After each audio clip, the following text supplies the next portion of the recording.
Okay, I think we can start. First of all, welcome everyone. Good morning for those who are joining us online. I'm José Luis de Aro with the Communications Department here at the IMF. And once again, we are gathered here today for the release of our new World Economic Outlook titled Policy Pivot, Raising Threats. I hope that by this time, all of you have had access to a copy of the flagship. If not, I will encourage you to go to imf.org. There you're going to find the document, but also you're going to find Pierre Olivier's blog, the underlying data for the charts, videos, and other assets that I think are going to be very, very helpful for your reporting. And what's best that to discuss all the details of the World Economic Outlook that to be joined here today by Pierre Olivier Gourniches. He's the Economic Counselor, the Chief Economist, and the Director of the Research Department.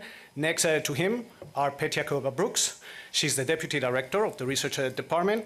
And also with us, Jean-Marc Natal. He's Division Chief at the Research Department. We're going to start with some opening remarks from Pierre Olivier, and then we will proceed to take your questions. I want to remind everyone that this press conference is on the record and that we will also be taking questions online. Without further ado, Pierre Olivier, the floor is yours. Thank you, Jose, and good morning, everyone. Now, let me start with the good news. The battle against inflation is almost won. After peaking at 9.4% year-on-year in the third quarter of 2022, we now project headline inflation will fall to 3.5% by the end of next year. In most countries, inflation is now hovering close to central bank targets. Now, inflation came down while the global economy remained resilient.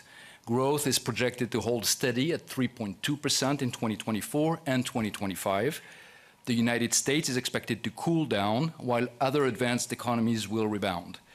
Performance in emerging Asia remains robust, despite a slight downward revision for China to 4.8% in 2024.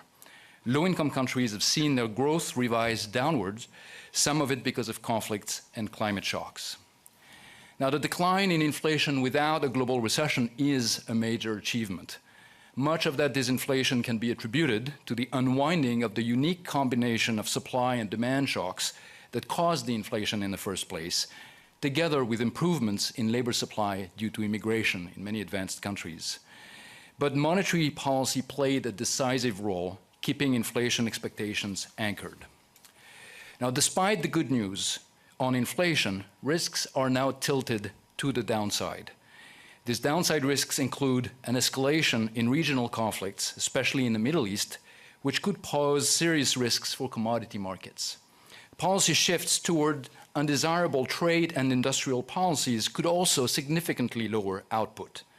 A sharp reduction in migration into advanced economies, which can unwind some of the supply gains that helped ease inflation in recent quarters. This could trigger an abrupt tightening of global financial conditions that would further depress output. And together, these represent about 1.6% of global output in 2026. Now, to mitigate these downside risks and to strengthen growth, policymakers now need to shift gears and implement a policy triple pivot. The first pivot on monetary policy is already underway.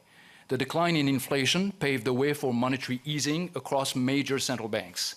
This will support activity at a time when labor markets are showing signs of cooling with rising unemployment rates. So far, however, this rise has been gradual and does not point to an imminent slowdown. Lower interest rates in major economies will also ease the pressure on emerging market economies. However, vigilance remains key.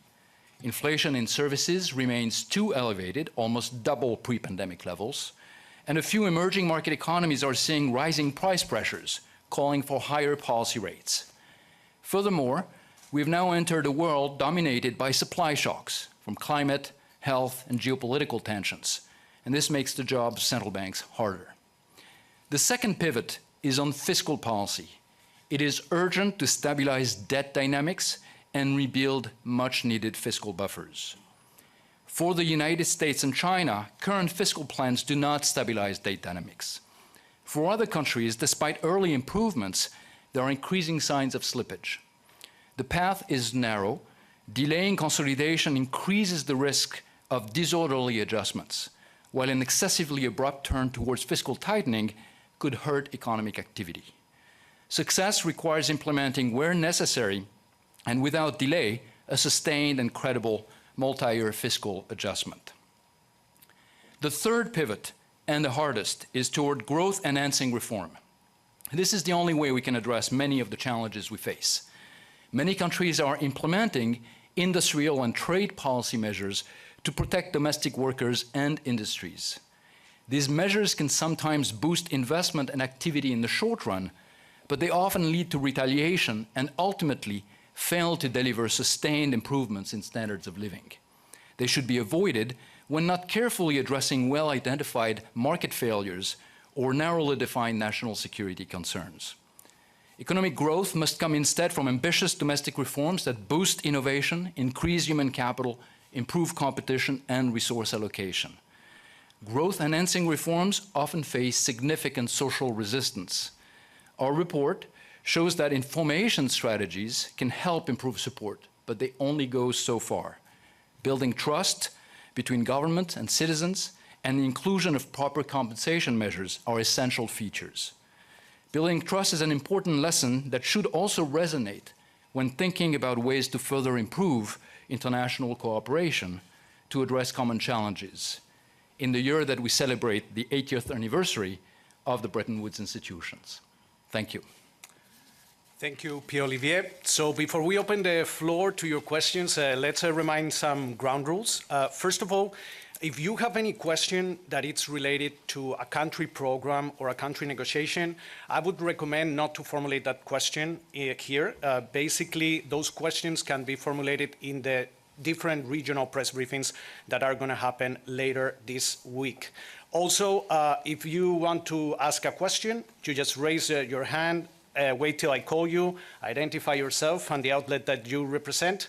And let's try to keep it to just one question. I know that there are going to be many, many questions. We might not be able to take all of you, so please be patient. There's going to be many other opportunities to ask questions throughout the week. Let me start. How I'm going to start is I'm going to start in the center, couple of questions here, then I'm going to go to my right, and then I'm going to go there. So I'm going to start in the first row, the lady with the white jacket. Thank you. Thank you, Jose, for taking my question. I'm Marlene Shong with Xinhua News Agency. I want to ask about the geopolitical tensions that was mentioned in the report. It says there are rising geopolitical tensions. So far, the impact has been limited, but further intensification of geopolitical rifts could weigh on trade, investment, and beyond. I wonder whether, Pierre-Olivier, could you talk a little bit about what are the economic impact of growing geopolitical tensions? Thank you. Yes, thank you. This is, of course, a very important question. This is something that we are very concerned about, the rising geoeconomic fragmentation, trade tensions between countries, measures are disrupting trade, disrupting cross-border investment. This is something that we have looked at in our World Economic Outlook report. In the chapter 1, we have a box that evaluates the impact of various adverse measures that could be taken by policymakers or various types of shocks that would impact output. And when we look at the impact that rising trade tensions could have, there are two dimensions of this. One is, of course, you're increasing tariffs, for instance, between different blocs that will disrupt trade, that will misallocate resources, that will weigh down on economic activity. But there is also an associated layer that comes from the uncertainty that increases related to future trade policy, and it will also depress investment, depress economic activity and consumption.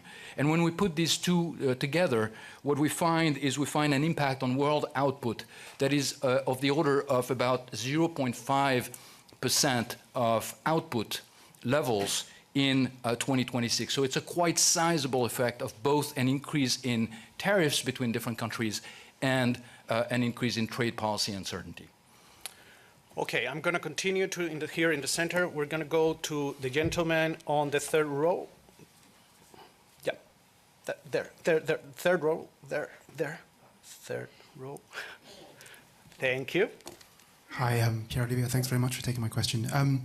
I just wanted to ask about the inflation side of the WEO. You mentioned just now inflation. The battle is almost won. I'm just wondering. There's sort of a divergence between the advanced economies and the emerging market and developing economies. When do you expect inflation to sort of fall towards that 2% target in emerging market and developing economies? Thanks. Yes, so inflation, the progress on inflation has been more pronounced for advanced economies, and now we expect advanced economies to be back to their target sometime in 2025 for most of them. For emerging market and developing economies, there is more variation, and we see an increase in the dispersion of inflation. So some countries have made a lot of progress. You look, for instance, at emerging Asia, and they are at inflation levels that are very similar to advanced economies for a number of them. You look at other regions in the Middle East, for instance, or Sub-Saharan Africa, and you have countries that still have double-digit inflation rates and will maybe take more time to converge back. So we see an increased divergence that reflects some of the shocks that are specific to some of these regions. Of course, conflict or climate-related shocks can have an impact on inflation, and that's what we're seeing in those two regions I mentioned. Okay, now I'm going to move to my right. First row here, the lady with the red suit. Hello, this is Noor from Sharq Business with Bloomberg from Dubai. Pierre, you mentioned that the geopolitical tensions could account to 0.5% of output if things kind of get out of hand. To what extent is this a very optimistic number here? Because we're talking about tensions not only in the Middle East, we have things going on in the Taiwan Strait, we have the Russian-Ukraine war still ongoing, and there is a very big risk that shipping lines, straits might get disrupted, and this would affect very substantially the price of oil and other commodities. To what extent this would affect output, again, global output and inflation levels? Would inflation be a big risk again if major commodities prices increase substantially?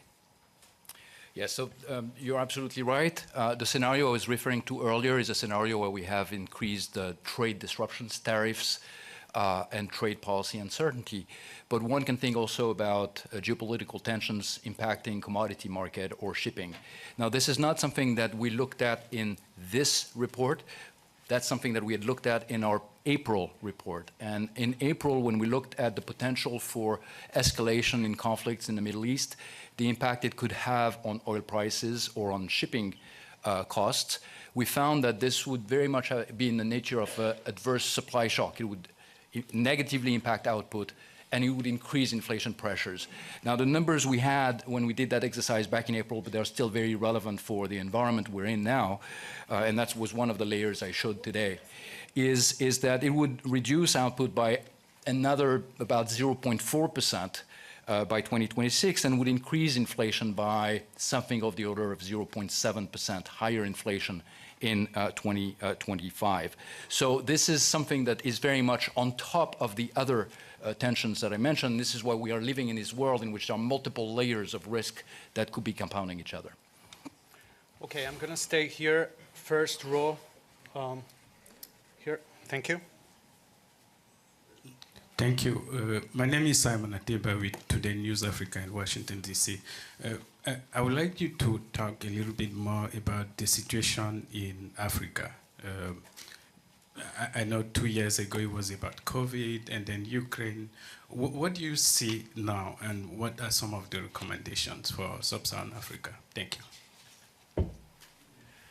So the Sub-Saharan African region is one that is seeing growth rates that are fairly steady this year compared to last year, at about 3.6%, and then expected to increase to about 4.2% next year. So we're seeing some pickup in growth from this year to next year. But now, this is certainly a region that's been adversely impacted by weather shocks and in some cases, conflict. So the growth remains subdued and somewhat uneven, and that's certainly something that we are concerned about. But let me turn it over to my colleague, Jean-Marc Natal, to add some color. Happy to. Do you hear me? Okay. There has been, over the last year and a half, there has been some progress in the region. You saw, inflation stabilizing in some countries, going down even, and reaching close to the target. But half of them are still at large distance from the target, and a third of them are still having double-digit inflation. In terms of growth, as Pierre-Olivier mentioned, it's quite uneven, but it remains too low.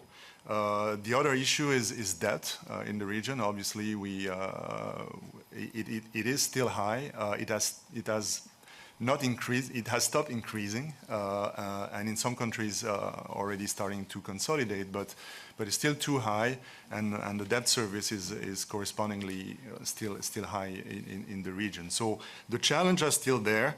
There's been some progress. So in terms of the recommendation, in countries where inflation is very high, you would recommend tight monetary policy, and in some cases, when possible, help by consolidation on the fiscal side.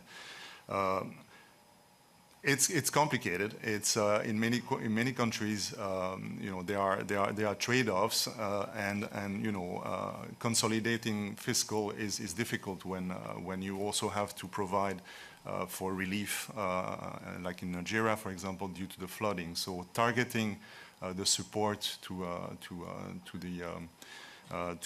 the poor and the vulnerable is part of the package when you consolidate. I'll stop here. Okay, I'm moving to my left. I'm going to go, gentleman in the first row.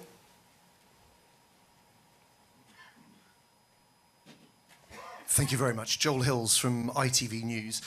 We know that the Chancellor in the United Kingdom is planning on changing the fiscal rule on debt to allow to borrow more for investment.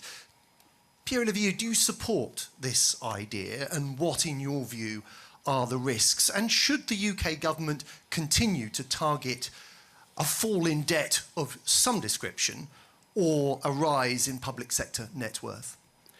And Pierre-Olivier, before you answer, are there any other questions on the UK in the room? I'm going to take just two more from this group of UK reporters on my right, that they are very eager. Just two questions more. We don't want to overwhelm. Alex Brummer from the Daily Mail in London. Again, around the Chancellor's upcoming budget. In your opening remarks, you referred to the possibility of abrupt changes in fiscal policy, disrupting what might happen to economies. And the UK, according to your forecast, is in a quite good place in terms of growth heading upwards. Do you fear that too strong a change in direction in fiscal policy in the UK could affect future growth? Just one more question. Mehreen Khan from The Times. You mentioned that there are some countries at risk of fiscal slippage because governments that promised to do their consolidation struggle to execute. Is the UK in that group? And also the IMF has previously recommended that countries that are under fiscal strain can keep sort of investment flowing if they do shift to measures like public sector net worth. Is that still a recommendation that you stand by, in particular relevance for the UK? And to give Pierre-Olivier a little bit of time, I just want to remind everyone that we will have regional press briefings later this week, and some of these questions can be brought to all the heads of department that are going to be talking later on the week. Pierre-Olivier? Yeah, so first I will make three quick remarks. So the first one is, of course, we're going to wait and see at the end of this month, on October 30th, the details of the budget that will be announced by the UK government, and at that point we'll be able to evaluate and see the detail of the measures and how they will impact the UK economy. The broader question, I think, is relevant for many countries, not just the UK, and it goes to the second pivot I mentioned, is this narrow path in terms of fiscal consolidation. I think when countries have elevated debt levels, when interest rates are high, when growth is okay but not great, there is a risk that things could escalate or get out of control quickly. And so there is a need to bring debt levels down, stabilize them when they are not stabilized, and rebuild fiscal buffers. That is true for many countries around the world. And if you're not doing that, and that's getting to the question that was asked by the gentleman on the right here, if you're not doing that, that's when you find yourself potentially later on at the mercy of market pressures that will force an adjustment that is uncontrolled to a large extent, at which point you have very few degrees of freedom. So you don't want to get in that position, and I think the effort to stabilize public debt has to be seen in that context. Now, the other side of the narrow path is, of course, if you try to do too much too quickly, you might have an adverse impact on growth, and you have to be careful there because we do have most countries have important needs when it comes to spending, whether it's about essential services, whether we think about healthcare, or if we think about public investment and the climate transition. So we need to protect also the type of spending that can be good for growth. So finding ways, and this is something that our colleagues in the Fiscal Monitor report emphasize, finding ways to consolidate by reducing expenditures where it's needed, maybe raising revenues, often it's a combination of both, but doing so in a way that is least impactful on growth. It's country by country, there is no general formula, but that's kind of the nature of the exercise. That pivot, that second pivot, is absolutely essential at a point we're at. Again, precisely because we're in a world in which there will be more shocks, and countries need to be prepared and need to have some room on the fiscal side to be able to deal with them. Okay, last question on this side, then I will go online, and then I will go around the room again. The gentleman on the second row. Thanks, Jose.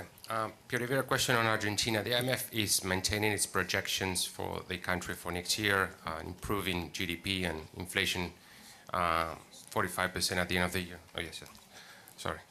Rafael Matos from La Nación. A question on Argentina. So the IMF is maintaining its projections for next year, but I wanted to see if you could give us a little bit more detail on where do you see the economy going, and if it's accurate to say at this point that the worst of the crisis is in the past. Thanks. We have received other questions regarding Argentina online from Liliana Franco. Basically, she wants to know what's behind our expectations for inflation for 2025. And I think that there are other Argentine reporters in the room. I see them in the back. Please, if somebody can get them the mic, and we can get all the questions on Argentina and then move on to other regions.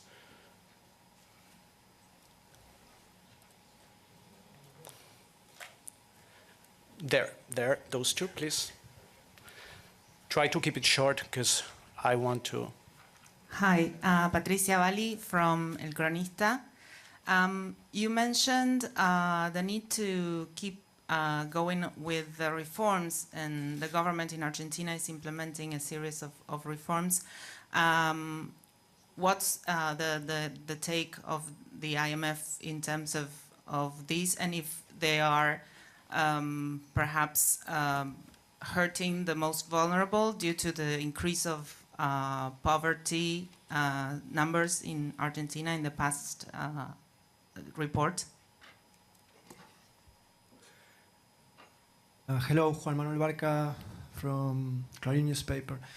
I would like to know if you raised your employment projection compared to the compared to the July forecast. Yeah, so let me first state at the outset that our projections for Argentina have not been updated since July, and the reason for this is because there are ongoing program discussions between the authorities and the fund. And so while that process is going on, we did not update the projections for the October round. Now, to come to the question that was asked on the left, there are two things that are relevant for Argentina, two main things. One is, of course, what's happening on the inflation side, and here I think the progress has been very substantial.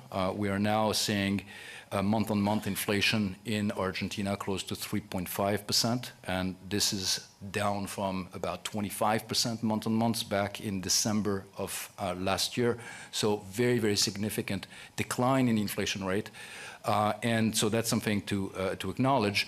And the hope is, of course, that the measures in place will continue to improve the situation on that front. On the growth front, what we are saying is that activity has contracted substantially in the first half of the year, but there are signs that it's starting to gradually recover. Now, how much? Again, I can't give you an update because we don't have it as of now. But there are signs that there is a recovery in real wages, in private credit, and activity. Now, of course, this has been difficult for the Argentine economy, the decline in growth of that nature. And that's something that, again, we are engaged in discussions with the authorities on the best way forward. I cannot comment more than that. Okay, now I'm going to get a question from our colleagues on WebEx. I think that we're from ICAI, it's there. Where can you hear us? Yes, clearly. So I have a question on China.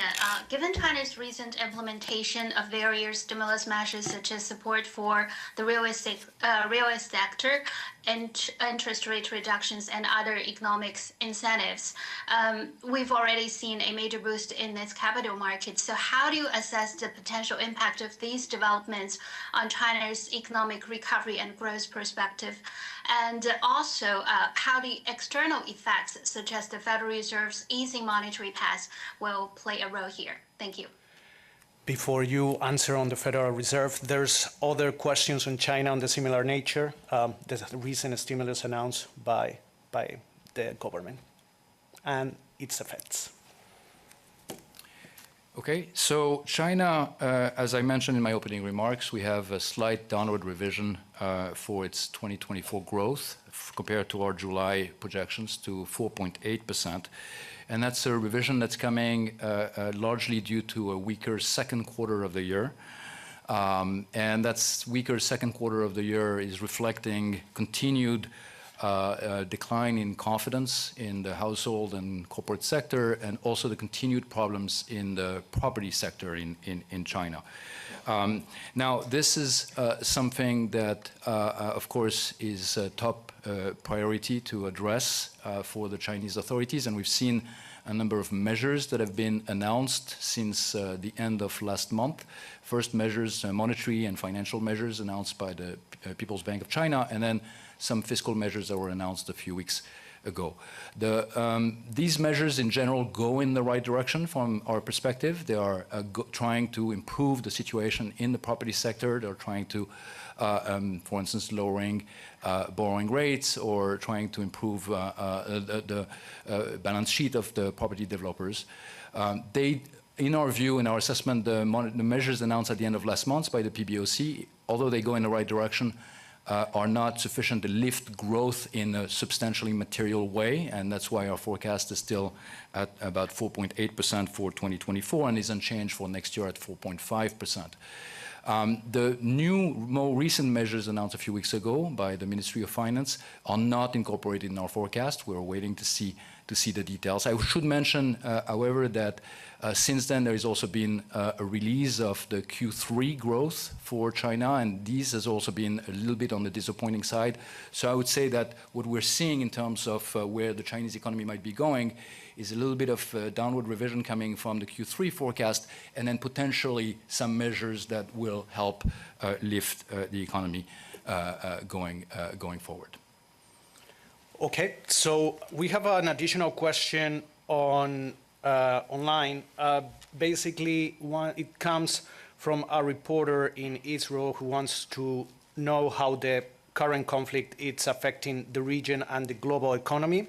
Also, if there's any other questions regarding the ongoing conflict, we can go here on the first row, please. Hi, Amir Goma from Al Sharq Bloomberg.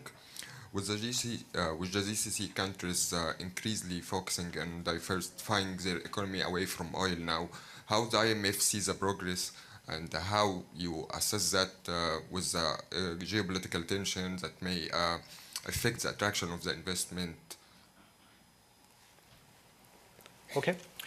So on the impact of the conflict in the Middle East on the countries in the region and maybe more broadly, let me ask my colleague Petja Koiva-Brooks to come in. Sure. Indeed, the conflict has inflicted a heavy toll on the region, and our hearts go to all who have been affected by it. We are monitoring the situation very closely, and what we could say at this stage is, apart from the enormous uncertainty that we see, is that the fallout has been the hardest in the countries in the region at the epicenter of the conflict. We've seen significant declines in output in West Bank, in Gaza. Lebanon has also been hard hit.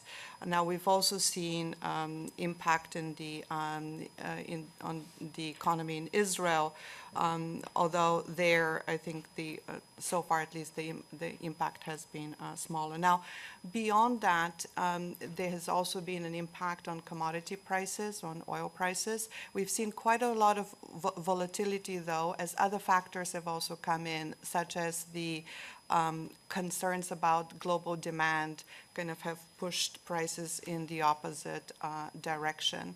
Now, beyond that, when it comes to specific countries in the GCC region, when it comes to, for instance, Saudi Arabia, we've seen there the non-oil output has done very well, and we do have a small downward revision in the overall growth rate, but that is pretty much because of the voluntary oil cuts that have now been extended through November. Let me stop here. Thank you. Okay. We are coming here to the center of the room. I'm going to go way back. The gentleman in the blue shirt, that I think is the third row from the back. Yeah, there he has, there. A little bit. Can you stand up? Yeah, perfect. And then I will go with you, with the lady. Okay, sorry. Thank you for doing this. Your alternative scenario about the trade war doesn't seem so far from reality. Indeed, especially if Trump wins the elections. So could you argument about that? Thank you. We have a couple of questions similar to that nature. Yes, so I mean, of course, let me first preface by saying that we are not commenting on elections or potential platforms here at the IMF. What we are seeing when we're looking at the world economy goes beyond what might be happening in a single country. And this is why the scenario that we are looking at in box 1.2 of our World Economic Outlook is one that focuses on, if you want, an escalation of trade tensions between different regions, whether the US, the European Union, or China.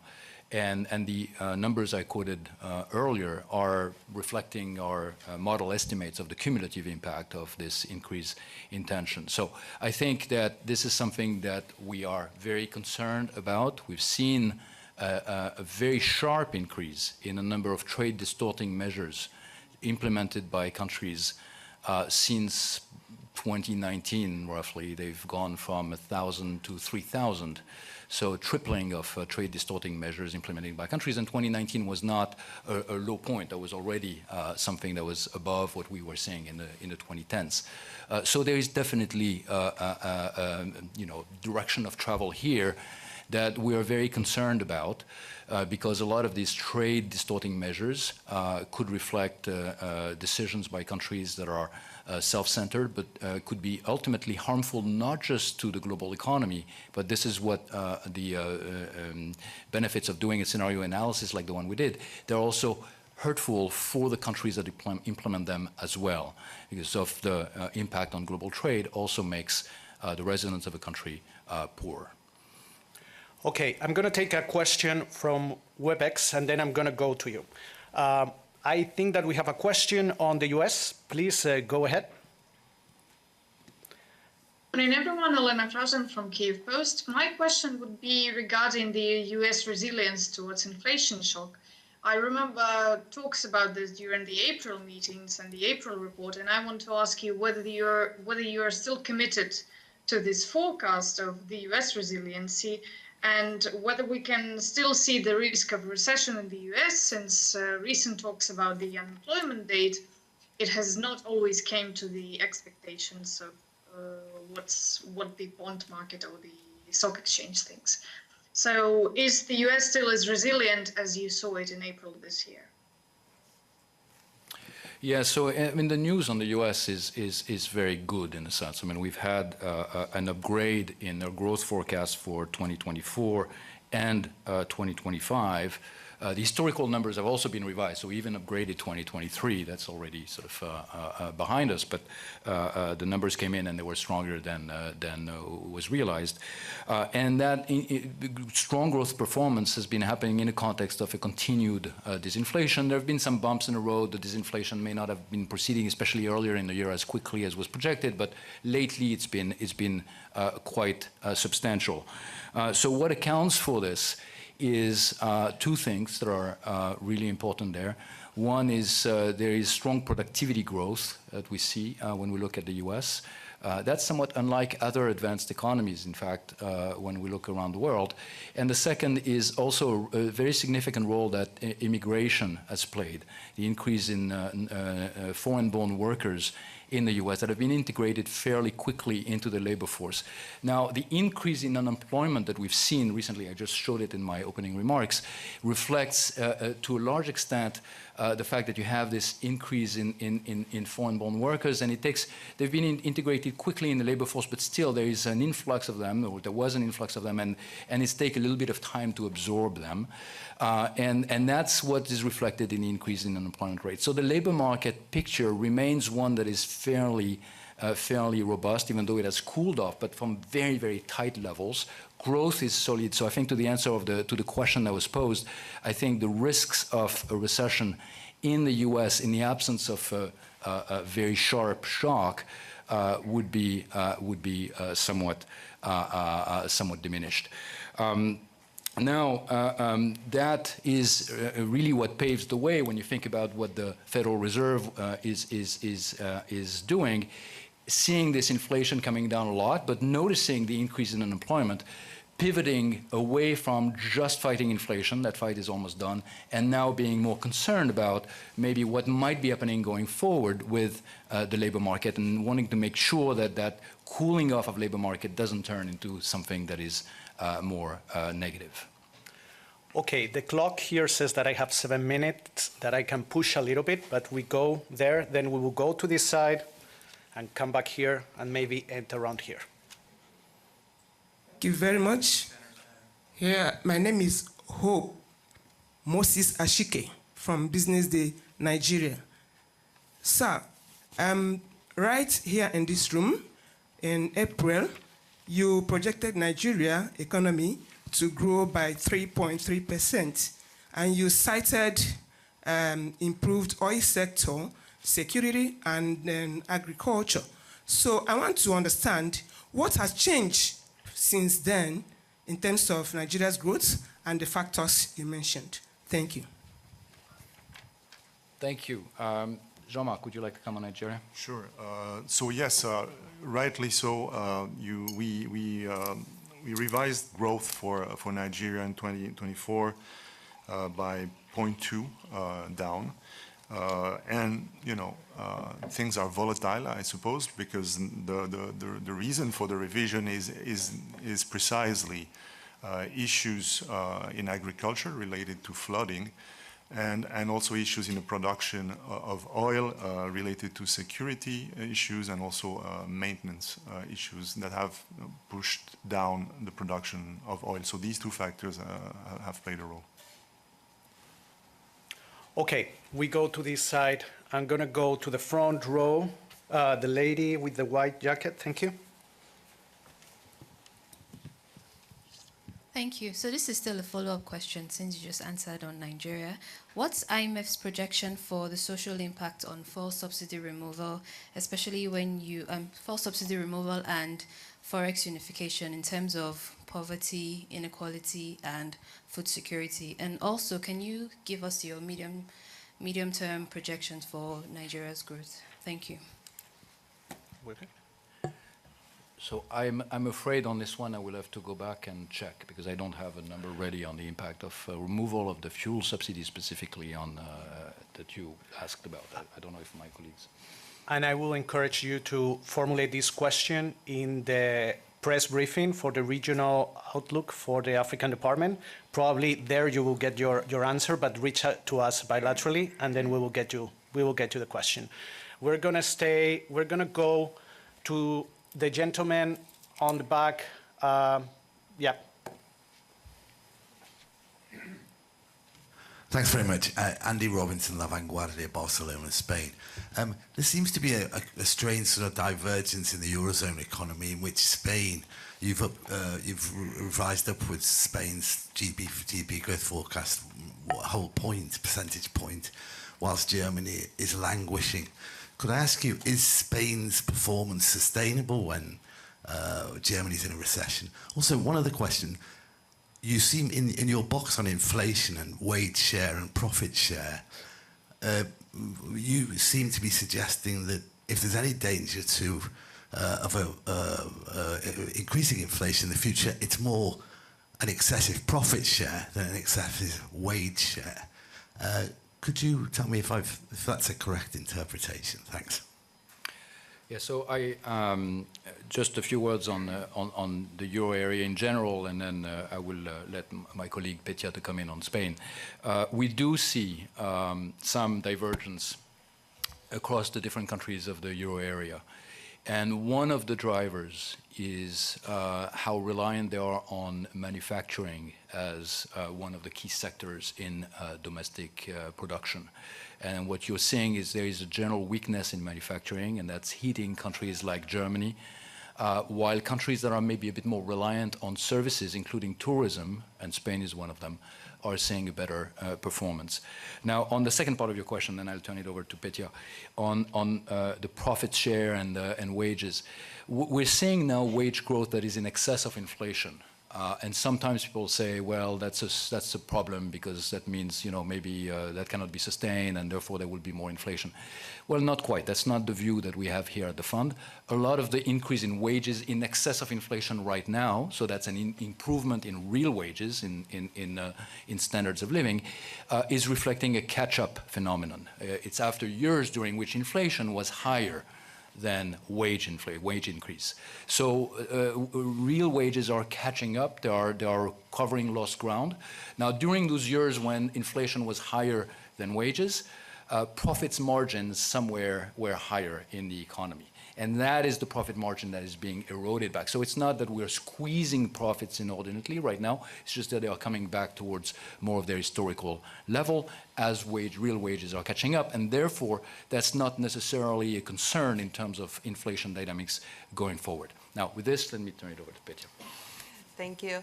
Indeed, Spain does stand out as one of the countries with a substantial upward revision for this year. We're now projecting growth to be 2.9 after last year when it was 2.7. So what's behind this revision is the positive surprises that we've already seen, especially in the second quarter, as well as some other revisions to the back data. And then when we look at the composition of these surprises, again, it was net exports and the receipts from tourism that were a substantial contributor, but also private consumption and investment also played a role, which may imply that some of the impact of the National Recovery Plan and the EU funds that are being used, we could already be seeing the impact of that. And then when we move forward, we are expecting slowdown in growth next year.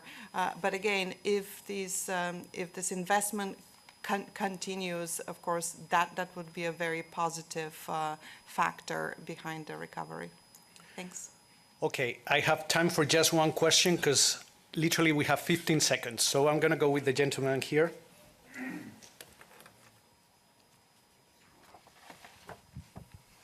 Thank you. Barry Wood, Hong Kong Radio. Mr. Gorincha, in April you said likely we will see one rate cut in the United States. We've seen it. The data, as you just said, is very good. Would further rate cuts be counterproductive? Well, in our projections, of course, we need to make some assumptions about what central banks are going to be doing, and this round of projection is no exception. So in our projections just released today, we're assuming that there will be 2 more rate cuts by the Fed in 2024, and then 4 additional rate cuts in 2025, and that would bring the policy rate towards a terminal rate that's around 275.3. Now, why do we see the additional rate cuts? Well, in part, it's the progress on inflation. And then, as I mentioned earlier as an answer to an earlier question, the fact that we're seeing the labor markets cooling, and therefore the concern for the Fed is now to make sure that that last part of the disinflation process is not one that is going to hit activity.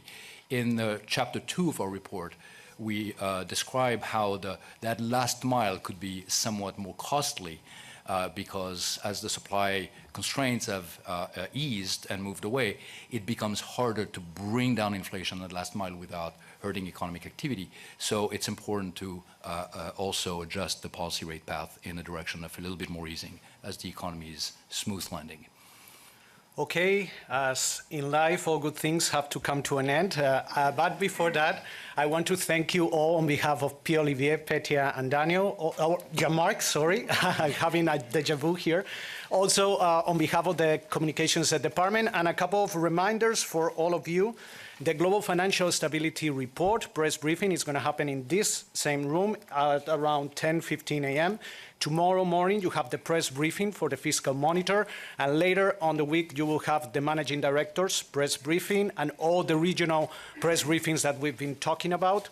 I want to encourage you to go to imf.org, download the flagships, the World Economic Outlook, and if you have any questions, comments, feedback, everything to media@imf.org. So have a great day. Thank you. Thank you. Thank you.